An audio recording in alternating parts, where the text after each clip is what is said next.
As the colonial era drew to a close, the Soviet Union believed the world would turn to socialism and preached that message in its propaganda.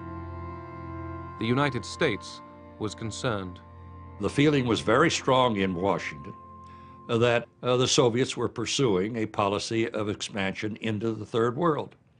And our objective was to prevent that.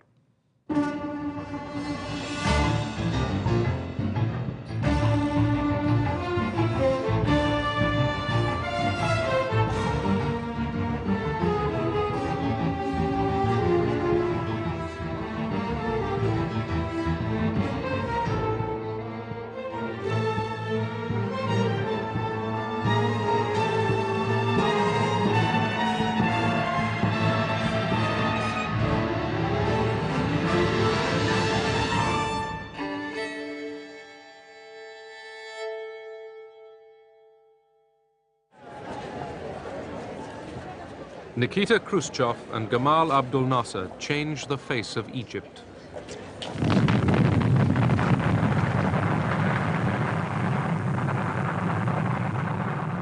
After the West had refused a loan for a dam across the Nile, the Soviet Union took over.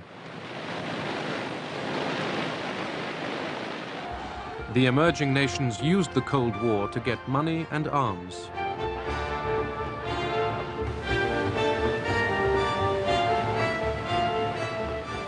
The developing world was being courted. В Европе уже границы закоченели, они были забетонированы. In Europe, the borders were set in stone, and there was no opportunity of expansion there for either side. It would have started a new world war. Where could the hunting take place? To be rather crude, in those areas where there was still prey. That was the Third World. And each side tried not to miss a chance. Старалась не упустить случай. In the Horn of Africa, the Soviet Union backed two rival and opposed regimes. For America, this was evidence of Soviet expansion. In Angola, thousands of Cubans poured in to fight South African troops backed by the United States.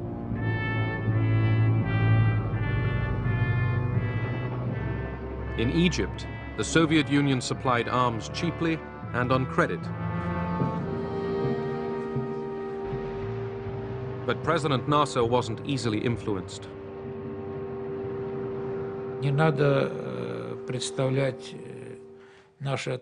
One shouldn't think of our relations with Nasser as the relations of master and servant.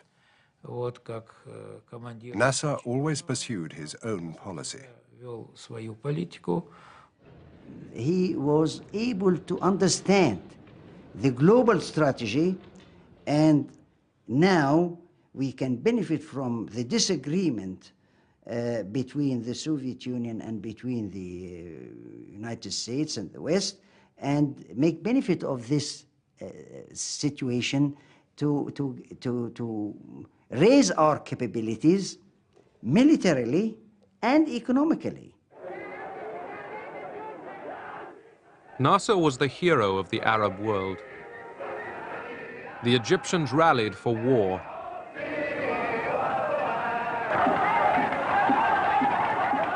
Nasser and the Arab states wanted to destroy Israel. Moscow did not. In 1948, the Soviet Union had supported the creation of the State of Israel on Arab lands.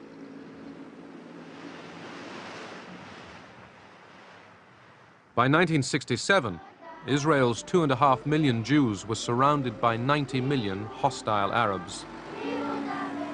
Israel felt insecure. The threat from Egypt became intense. Israel had America's political backing, but not her weapons. Would Israel get America's support for a surprise attack? President Johnson asked us to bring Israel's foreign minister to the family quarters of the White House, and to speak rather crudely about it, the intent was to work him over to persuade him is perhaps a more polite term, to avoid a preemptive attack. We thought we had persuaded him.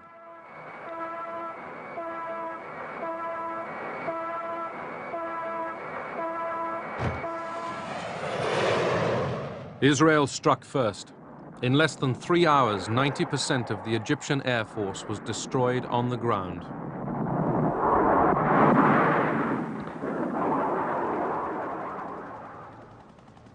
The Israelis seized East Jerusalem. Jews were able to pray at the Wailing Wall again. The Israelis pressed on. Within 6 days, the armies of Egypt, Syria, and Jordan were routed.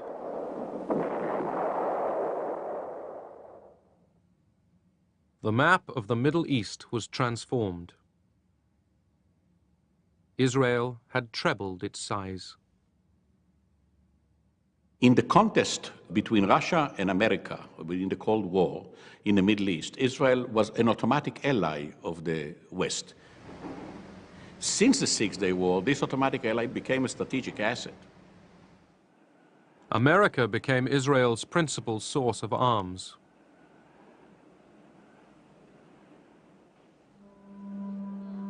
In the occupied territories, 1 million Arabs fell under Israeli rule. It was a devastating blow to Arab morale. The Soviets counted the cost. Как бы наше оружие оказалось не столь эффективным, как Our weapons turned out to be less effective than we calculated. хотя бы, так сказать, возместить. We felt that it was our duty to compensate, to supply more arms, Опять же, поставить оружие и and looking at the wider context, not to let the West win. не дать выигрыша Западу. September 1970. Grief in Egypt at the death of President Gamal Abdel Nasser.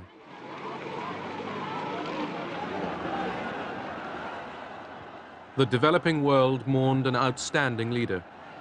So did Soviet Prime Minister Kosygin. The mourners were uneasy, as were the Russians. Who could follow Nasser? I shall do my best to follow the policy of my late president, my dearest friend, President Gamal. But no one will capitulate here in this country.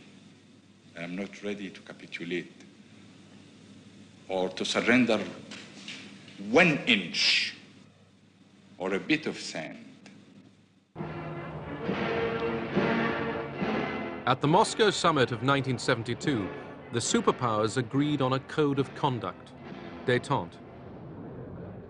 Richard Nixon and Leonid Brezhnev agreed not to seek advantage at the other's expense. Better ties with America outweighed Moscow's commitments to the Arabs.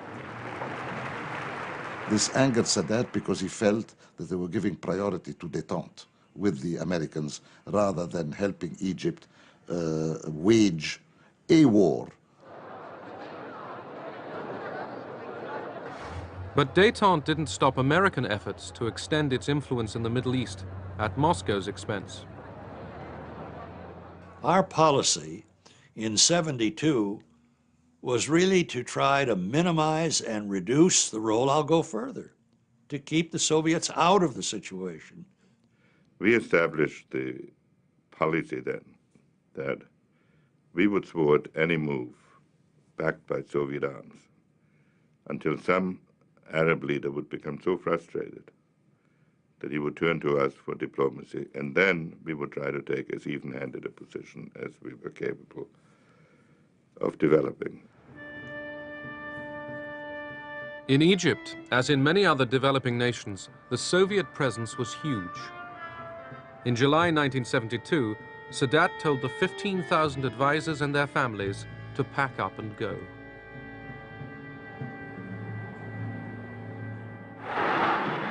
It was a bold power play. Sadat's move boosted his popularity and showed how little control the Russians really had.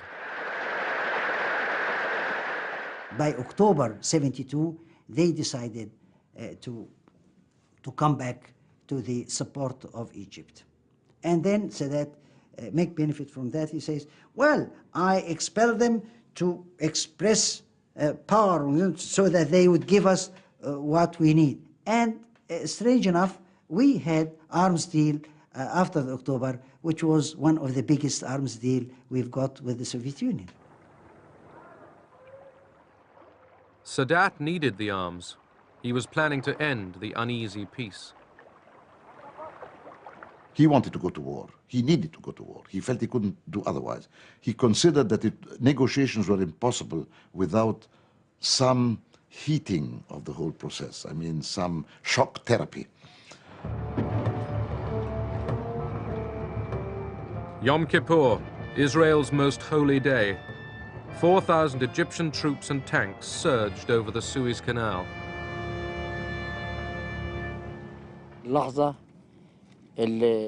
We'd been waiting for this moment for 5 years, the moment of crossing the canal.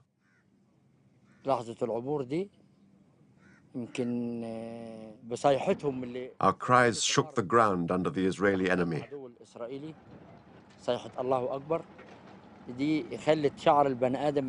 The cry of God is great made all our hair stand up on end.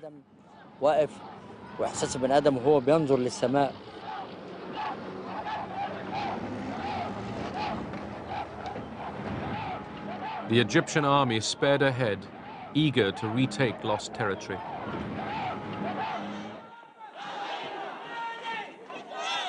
American Jews demanded immediate help for Israel. Washington was in a dilemma. Supplying its ally Israel risked sacrificing Arab goodwill. The State Department stalled. There was an argument as to whether transport was available. And the Pentagon suggestion was that private transport be leased.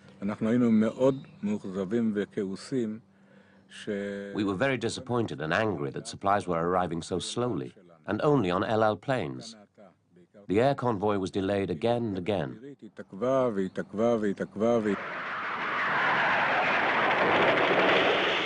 The Egyptians kept up their attack. The United States began to understand that we were in a serious situation when we suddenly changed our tune from this very blithe, typically Israeli self-confidence to a report that as a result of what happened, we were losing our lifeblood.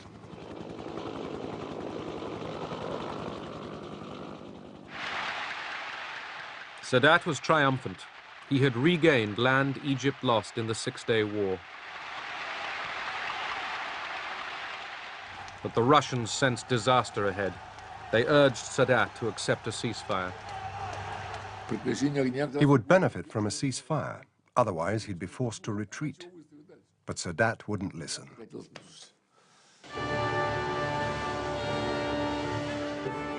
In Washington, President Nixon ended the delay over the arms shipments. Nixon said when the option was brought to him to send 2-3 American planes, said, let's send a lot, because we are going to be criticized anyhow.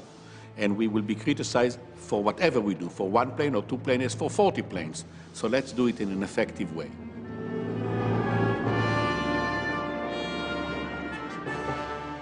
The airlift put the world's largest power publicly alongside Israel. Now it was Moscow's allies that faced defeat.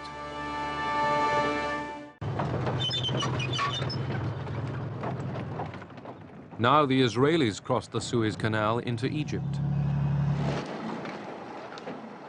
Soon, most of the Egyptian army would be stranded in the Sinai.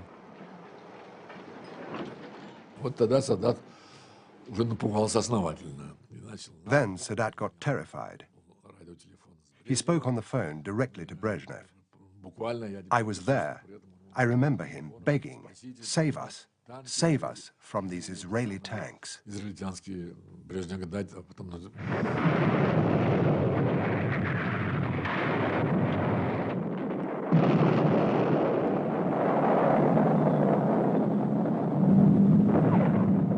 Cut off in the desert, the Egyptians faced defeat. Moscow called for a ceasefire. They realized that the greater the military victory on the part of the Israelis, the greater defeat of Soviet supply, and a general weakening of the Soviet position in the entire region. The Soviets and Henry Kissinger rapidly agreed proposals for a ceasefire. As Kissinger arrived in Israel to break the news to the Israelis, the superpowers' ability to restrain their allies would be tested.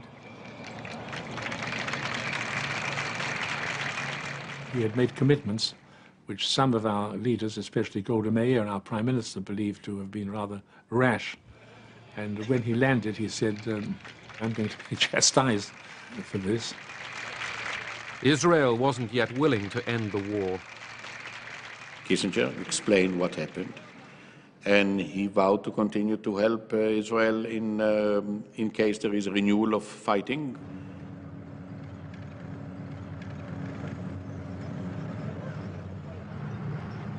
With America's connivance, Israel stepped up its onslaught.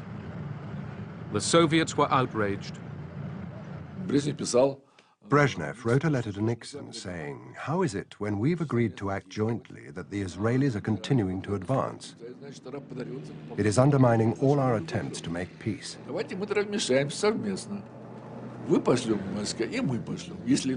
We suggested that both the Americans and the Soviets send troops to the Middle East to make Israel accept the ceasefire. But there was also a sentence that said, if you won't do it, we will have to consider unilateral action. The Soviet leaders had every reason to look at this as if there had been some sort of a plot.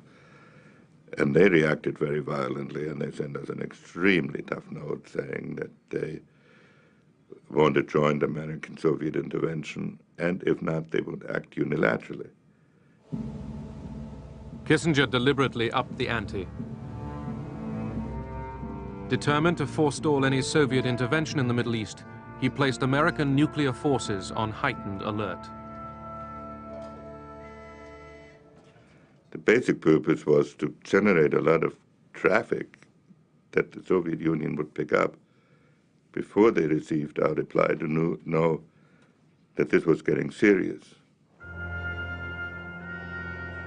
Moscow didn't react to the alert. They had already abandoned the idea of unilaterally sending troops. That was clearly a political victory for the United States, a major political victory that had repercussions in a Cold War far beyond the Middle East.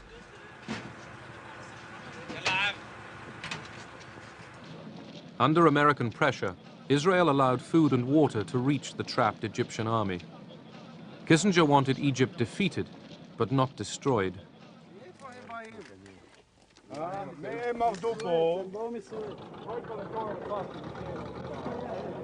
With the Israelis just 100 kilometers from Cairo, the Egyptians were forced into their first ever face-to-face talks with Israel. Moscow was not involved. The Egyptians saw that the vehicle for getting on with what subsequently became disengagement agreements between Egypt and Israel, that it was the United States that carried all the cards. Henry Kissinger became the world's most famous frequent flyer. Shuttle diplomacy gave him easy access to Sadat. The relationship had fundamentally changed. I mean, since the war, Sadat believed that the main global party he should woo was the Americans. Kissinger's travels didn't bring about permanent peace. They showed America was winning the Cold War in the Middle East, but there was a price to pay. Я думаю, что эти события, они оказали... These events unfavorably affected the process of détente. на разрядку в том смысле, They strengthened the mistrust of the Soviet Union towards the United States. недоверие Советского Союза к Соединенным Штатам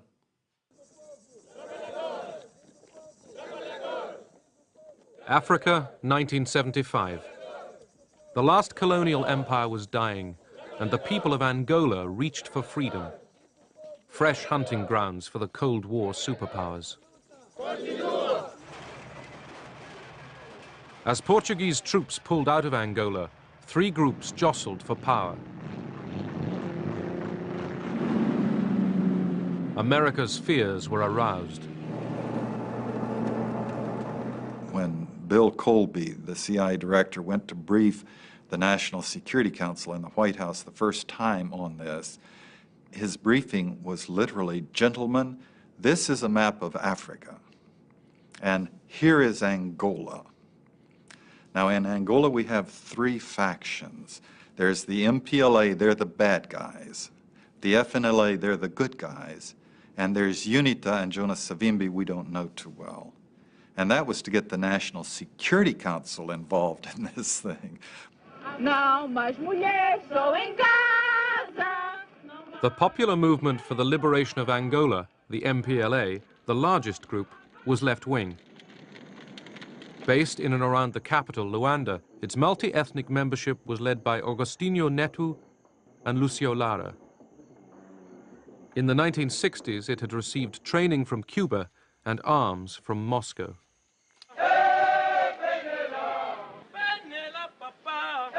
The National Front for the Liberation of Angola, the FNLA, operated largely in the north of the country. Its leader, Holden Roberto, a strident anti-communist, had close links with neighboring Zaire, which supplied him with outdated American arms.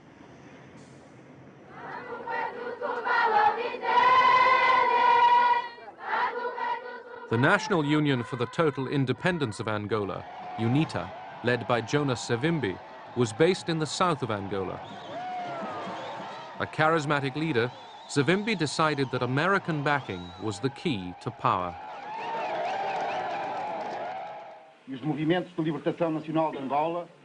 At Alvor in Portugal, the three rival groups got together. They agreed on arrangements for independence and elections. The United States scotched that, absolutely. Our solution was the CIA, without approval from the National Security Council, delivered $300,000 to Holden Roberto and ordered him to send his people into northern Angola. We weren't worried about receiving American aid. We knew that the Soviet Union was supporting the MPLA, and we had no possibility of countering that. Secretly channeled through Zaire, American money helped pay for Roberto's war on the MPLA. His side was always the bloodiest, the most violent. They went down and promptly killed 15 MPLA political activists. And from that time on, it was all cast, you know, the fate of Angola was cast, it was written in blood.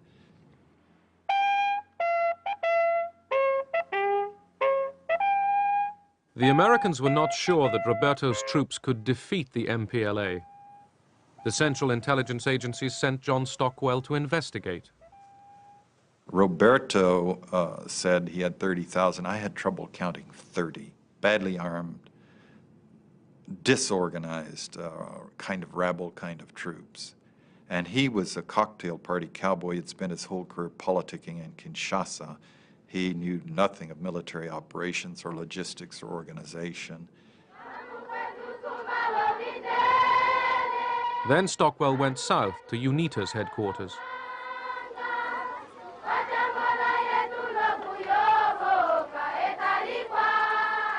Stockwell met UNITA's leader, Jonas Savimbi. I found a different kind of a revolutionary. He'd spent the entire time inside Angola, 20 years. He had led the guerrilla fighting himself. Whatever the consequences, whatever the results, we will continue to fight because we don't want to be slaves of Russia in Angola, in our own country. America was now backing two of the three independence movements.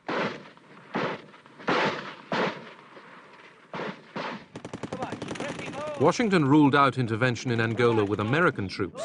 Instead, it turned, secretly, to South Africa.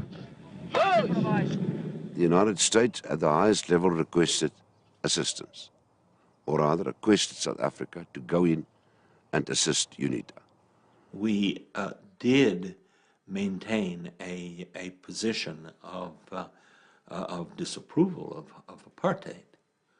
But on the other hand, the South African government was extremely powerful. Suid-Afrika was in 'n posisie van isolasie. South Africa was isolated. Although it was done secretly, it was good for South Africa to be cooperating with a big force like the USA, even though it was clandestine. There were many people in policy-making positions in the Department of State who were essentially willing to have a funny, ambiguous relationship with South Africa. The focus was on Soviet penetration and the possibility of the Soviet Union using unstable situations in Africa to benefit itself, to take root and foment trouble. They were afraid of the MPLA. They called us communists. The South Africans were terrified of the MPLA. They didn't have that terror of the FNLA or UNITA. They were allies. They didn't like the MPLA because the MPLA declared itself against apartheid.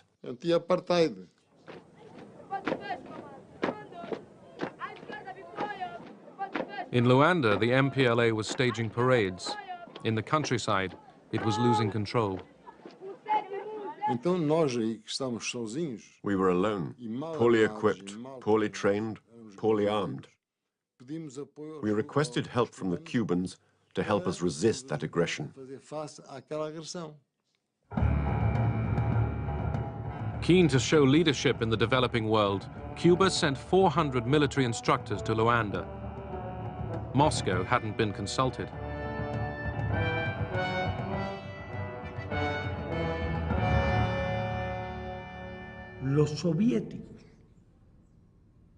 The Soviets knew absolutely nothing about it. We took the decision because of our long-standing relations over many years with NATO and with the independence movement in Angola. We're very unhappy. I mean, obviously, we had no desire to see Fidel Castro extend his influence in the African continent. Our government in Washington perceived Fidel Castro as a Soviet proxy. We thought, with respect to Angola, that if the Soviet Union could intervene at such distances from areas that were far from the traditional Russian security concerns, and when Cuban forces could be introduced to distant trouble spots, and if the West could not find a counter to that then the whole international system could be destabilized. It was a question of globalizing our struggle vis-à-vis the globalized pressures and harassment of the US. In this respect, it did not coincide with the Soviet viewpoint. We acted, but without their cooperation. Quite the opposite. There were criticisms. So? North of Luanda, Holden Roberto's FNLA troops were heading for the capital. They wanted to seize it before Angola's Independence Day. They had high hopes of success. We actually had a celebration party in the CI headquarters in Washington. We expected the news by the end of the day that we would have captured Luanda. Led by Cubans, the MPLA troops halted Roberto's advance.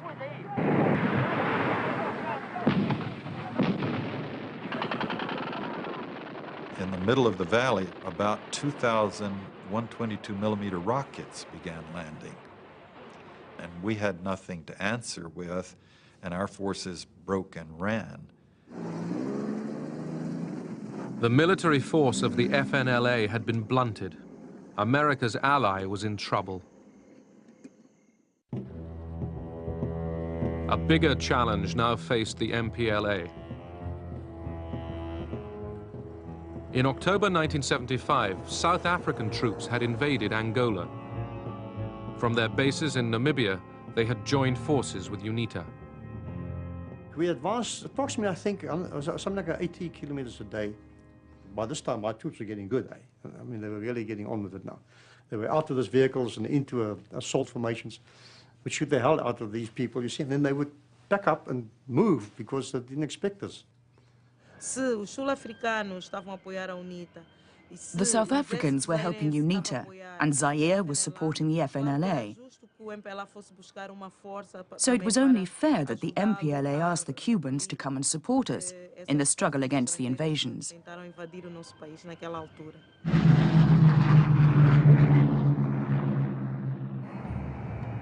Just 2 days before independence, thousands of Cuban combat troops began arriving in Luanda. In Moscow, this was greeted without enthusiasm. It was only when the Cubans had landed that we got involved. Because the Cubans kept asking us for help. They wanted weapons, they wanted food supplies. Once we started sending things to Angola, we were soon in over our heads, even though it wasn't in our plans to go there.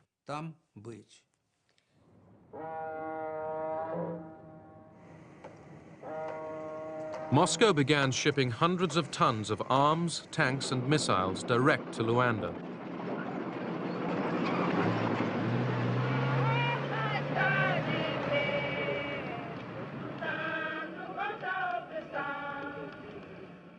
As the MPLA began rehearsals for Independence Day, battles were still raging just miles from the capital.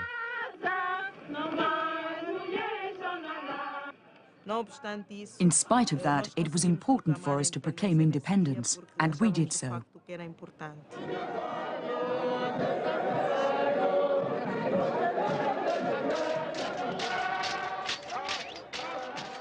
The MPLA celebrated Angola's independence in Luanda. Its enemies had failed to take the capital. The 11th of November 1975 was the hardest day in my life. I remembered the 14 years I'd been fighting. I remembered the dead, all those who had made sacrifices.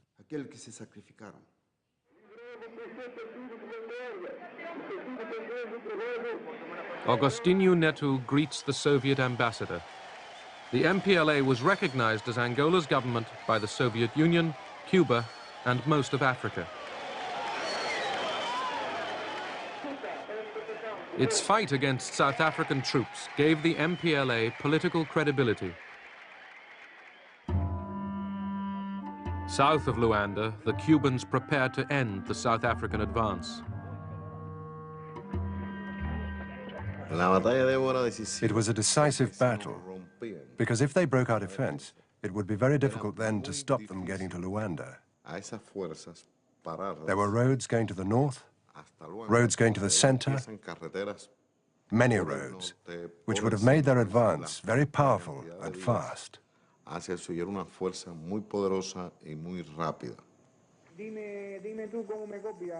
The Cubans were ready, waiting. Angola would have been lost. Mobutu's troops were close to Luanda.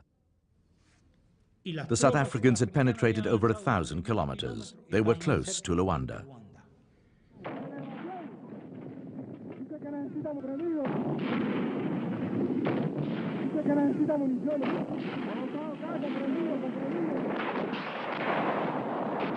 The Cuban and MPLA forces outgunned the South Africans.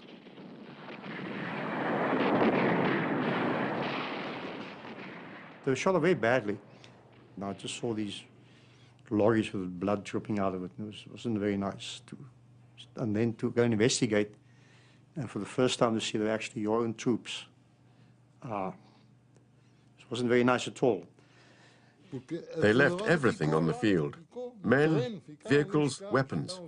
It was a great victory over the South Africans. South African and American hopes of a quick victory over the MPLA were crushed. Washington was running out of options. Right after Vietnam, the American people in no way, and the Congress and the media, would put up with the U.S. putting its forces in to control the outcome of a country that none of the American people were interested in. The administration fell back on the CIA. It secretly provided money for Roberto and Savimbi to recruit mercenaries from Africa, America, and Europe.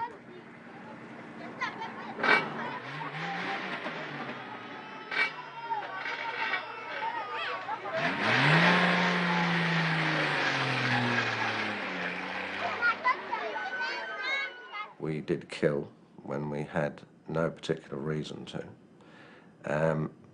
We tortured to achieve information that they probably didn't have, and this was not captured enemy soldiers. These were probably just local civilians. And that atmosphere permeated its way through the whole unit. We were just a loose band of bandits with a very dangerous leader and a few associates. Among the mercenaries, there were some very fine soldiers. Callan, for instance. I've seldom seen such a good soldier. He had phenomenal courage. He was a psychopath, a raving psychopath, and a couple of men right near him were psychopaths. 13 mercenaries were captured by the MPLA and put on trial. Callan and 3 others were executed. The CIA was still active. The Congress would have stopped us up front if we had not successfully lied to them, putting in arms, putting in advisors, bringing in South Africa. We kept it propped up for a while, but opposition was mounting. Still shocked by events in Vietnam, the Congress cut off additional CIA funds for Angola. This abdication of responsibility by a majority of the Senate will have the gravest consequences for the long-term position of the United States and for international order in general. A great nation cannot escape its responsibilities.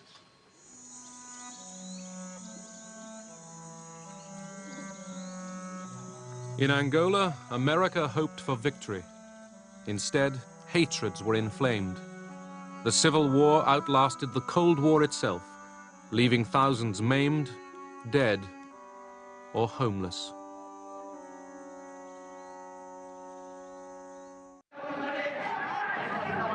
In 1977, the great powers' attention shifted to the Horn of Africa. As regimes changed, so did alliances. The Soviet Union and the United States switched sides easily.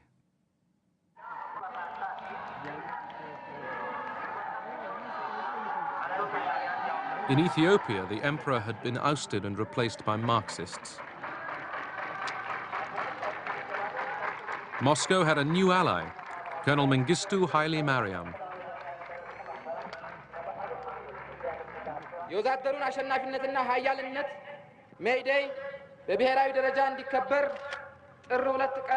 When the Soviets moved into Ethiopia to assist the communist dictator there, Haile Mariam Mengistu, I thought that this was a threat to the stability of Africa.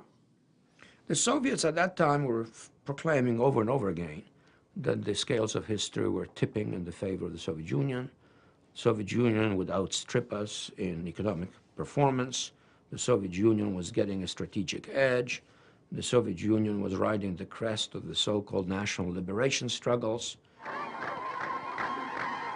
The new regime in Ethiopia turned against America.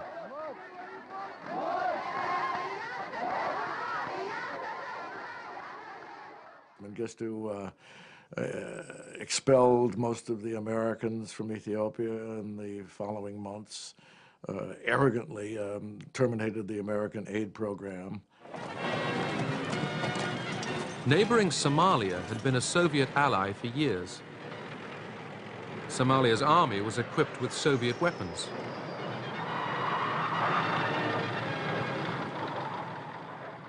But now that Moscow was also linked with Ethiopia, the Somalis considered turning to Washington.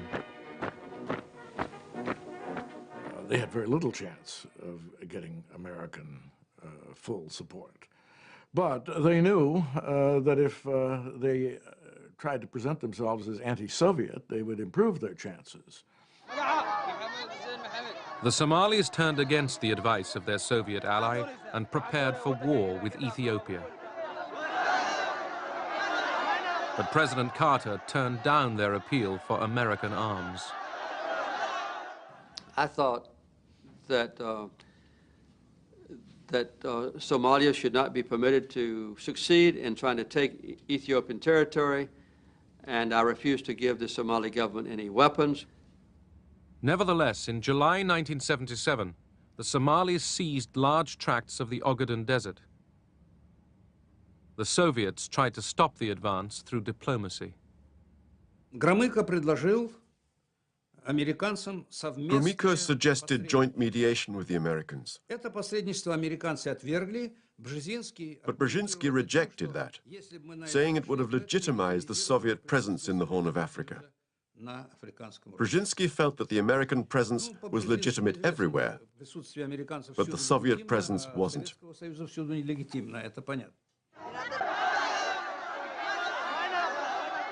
Anti-Soviet demonstrations in Somalia greeted the government's decision to send the Russian advisors and their families back to Moscow.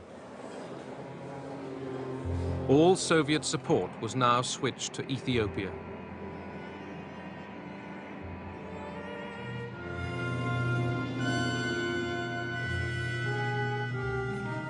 The Soviet Union began shipping in weapons and 15,000 troops to fight in Ethiopia.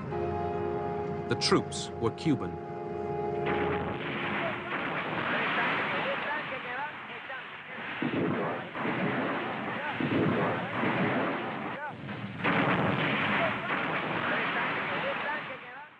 It was the only operation we conducted in full agreement with the Soviets. No such cooperation took place even in Latin America. Quite the opposite.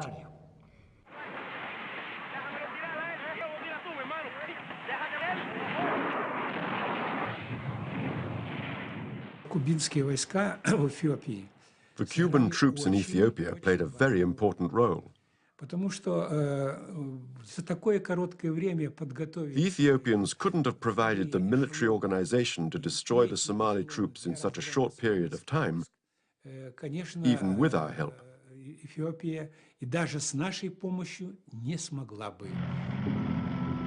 With Cuban troops and Soviet support, the Ethiopians drove the Somalis out of the Ogaden.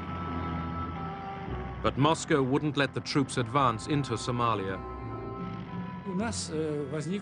Among the Soviet military, we thought about occupying Somalia. But the Soviet government was right not to allow this, because it would have made our relations with countries like the United States of America, Great Britain, and others more difficult.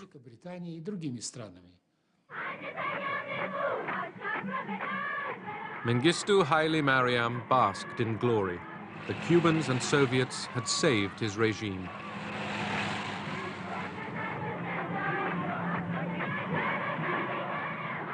In Washington, some saw the victory as proof that the Soviets were abusing détente.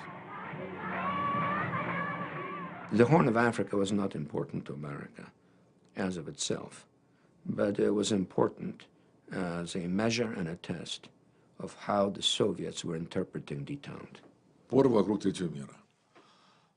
Quarrels about the Third World were getting blown out of all proportion. These disputes about Africa, Angola, Ethiopia, and Somalia. None of them were worth it. 20 years later, no one even remembers who was doing what.